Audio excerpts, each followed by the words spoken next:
warahmatullahi wabarakatuh. Perkenalkan, nama saya Masniari Sarah Amanda Lubis dari kelas AB3E jurusan Administrasi Bisnis.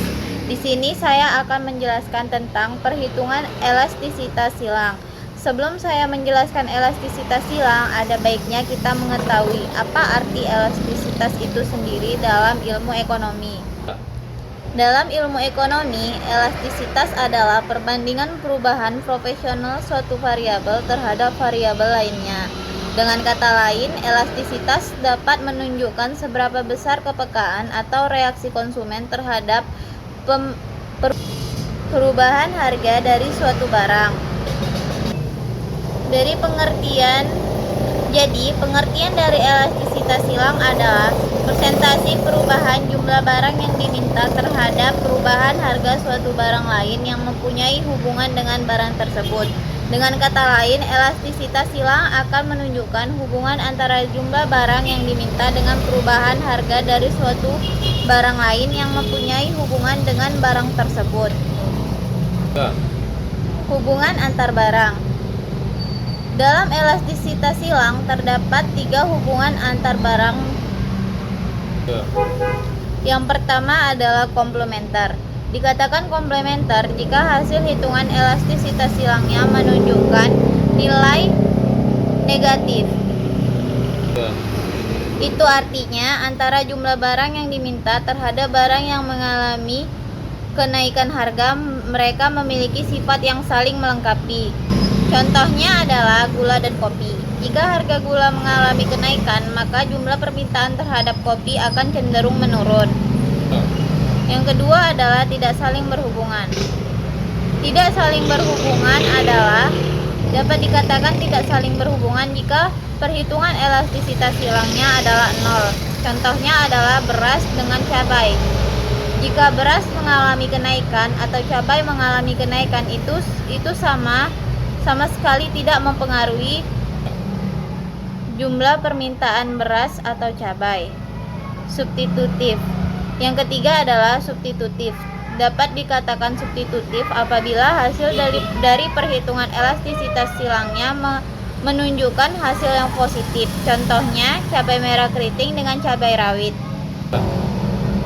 Jika cabai rawit mengalami kenaikan harga, maka konsumen cenderung akan menggantinya dengan cabai keriting. Hal tersebut terjadi karena hubungan antara cabai merah keriting dengan cabai rawit memiliki sifat substitutif atau dapat digantikan. Contoh soal. Selanjutnya saya akan menjelaskan contoh dari elastisitas. Pertama ada diketahui QD ubi ini merupakan persamaan dari jumlah ubi yang diminta, yaitu 19,5 ditambah 0,3 harga ubi. Harga ubinya sendiri adalah 100 dan jumlah jagung yang diminta adalah 60. Yang ditanyakan adalah berapakah elastisitas silang jagung terhadap kenaikan harga ubi. Jawabannya, ini adalah rumusnya EC atau cross elasticity atau elastisitas silang sama dengan turunan dari persamaan yang diketahui dikali dengan harga ubi dibagi dengan jumlah jagung yang diminta. Jika angka-angkanya dimasukkan, maka hasilnya 0,3 yang merupakan turunan dari persamaan yang diketahui dikali dengan 100 yang merupakan harga ubi, kemudian dibagi dengan jumlah jagung yang diminta yaitu 60, maka hasilnya 0,3 dikali 5/3 sama dengan 0,5. Itu artinya jika ubi mengalami kenaikan harga sebesar 1%, maka permintaan terhadap jagung akan mengalami kenaikan juga sebesar 0,5%. Hubungan antara ubi dengan jagung adalah bersifat substitutif. Artinya, kedua barang tersebut memiliki sifat yang dapat saling menggantikan. Selanjutnya, ada contoh soal kedua. Diketahui QD beras ini merupakan persamaan jumlah beras yang diminta, yaitu 19,5 ditambah 0,2 harga beras. Harga berasnya sendiri adalah 250 dan jumlah jagung yang diminta adalah 60.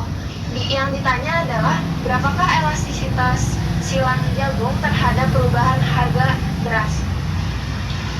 Ini rumusnya EC sama dengan turunan dari persamaan yang diketahui dikali dengan harga beras dibagi dengan jumlah permintaan jagung. Jika dimasukkan angkanya maka menjadi 0,2 yang merupakan turunan dari persamaan yang diketahui dikali dengan 250 yang merupakan harga beras dibagi dengan jumlah permintaan jagung yaitu 60, maka hasilnya 0,2 dikali 4,2 yaitu 0,83. Artinya jika beras mengalami kenaikan harga sebesar 1%, maka jumlah permintaan terhadap jagung juga akan mengalami kenaikan sebesar 0,83%. Artinya beras dengan jagung memiliki hubungan substitutif karena hasil perhitungannya bernilai positif dan kedua barang tersebut memiliki sifat substitutif, yaitu sifat yang dapat digantikan satu sama lain. Sekian penjelasan mengenai perhitungan elastisitas silang dari saya. Semoga dapat dipahami dan dimengerti. Assalamualaikum warahmatullahi wabarakatuh.